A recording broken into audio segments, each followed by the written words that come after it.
Right guys, Mark Crossfield here with Golf Online 360 show every Monday 7 PM on my channel 1 week, Golf Online's channel the second week, or on their website, which you're on now today. Hello. We're talking brides who don't become, or bridesmaids that don't become brides. Players, world-class players who get close to majors or should be winning majors in our minds and can't quite convert. What makes that happen?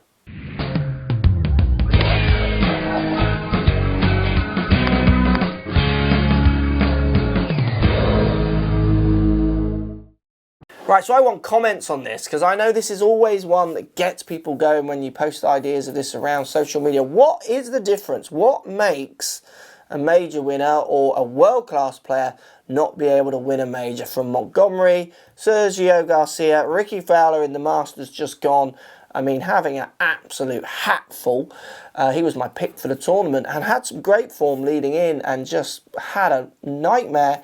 And then obviously as well, Dustin Johnson, who was closer at Augusta, had chances as well, but didn't quite convert. So what is it? What is it about the majors that makes it so hard for some to finish to close? Now, for me, to put it logically, I think, and it was always the same, I think, when I used to play and talking with good players through the years, let's pretend I'm going to have 3 tournaments. You know, remember they're playing 4 rounds in each tournament a year. You know, 3 PGA wins in a year would be a good year for a player. So I'm going to have 3 weeks in a year over 4 days where I'm going to peak. Everything's going to come together and I'm just going to excel above the field. You've got to time those 3 weeks over 4 weeks of the year. You've only got a 4-week window, so you've got 4 opportunities to have your 3 great weeks. And like I'm saying, 3 great weeks would be a lot. Most tour players would have 1, maybe a year, over 2 years. You only have a selected few who can win tournaments every year. Now, the players who are winning tournaments every year as well, you've got people like Lee Westwood, never won a major, great player, won so many tour events, I think more than anyone else. Obviously, the fields are very different in each tournament, so there's going to be one element there. And then you got that timing. Saying that someone like Lee Westwood is not good enough to win a major, I think we all know he is. It's more that he's timing his weeks not quite at the right time. So you could boil that down to luck, couldn't you? That could all be coming down to luck. And luck is going to be a massive element of this whole discussion and the comments that fly around with this video as well, which I'm really looking forward to seeing.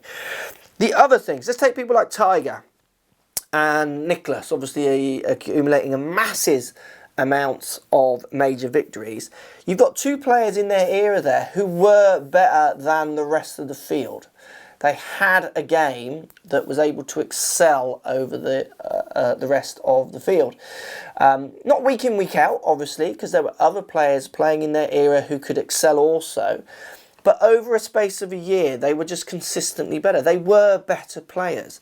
So what happens is it becomes less about timing for them. It's more about entering the events because they know they are just better. And I think the players around at the time would admit that.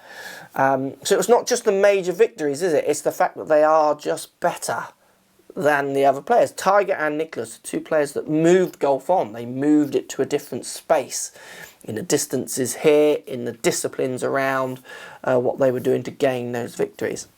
I think when you get players like, let's say, Sergio, Dustin Johnson, Ricky, 3 at the moment, say, very current, who are, you know, should be winning majors in our minds, is that they are great golfers and they should be winning. They've got the game to win, but they're relying on that timing of 4 weeks because they're not that much stand out over the rest of the field. They are, but they're not that much, where your Tiger and your Nicklaus, your 2 very unique talents, were that much better.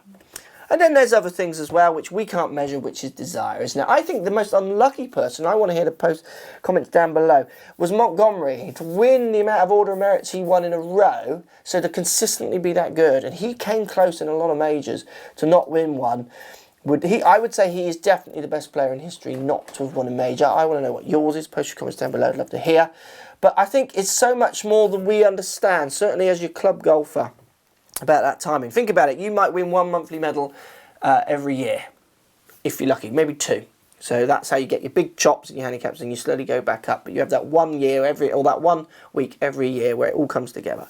You've got to time that at the right time if you want to win that big tournament in your club, which is going to be an element of luck because you don't know when that time is coming. No matter what preparation you do and all those kind of things, there's still that element of luck. At the end of the day, golf is hard.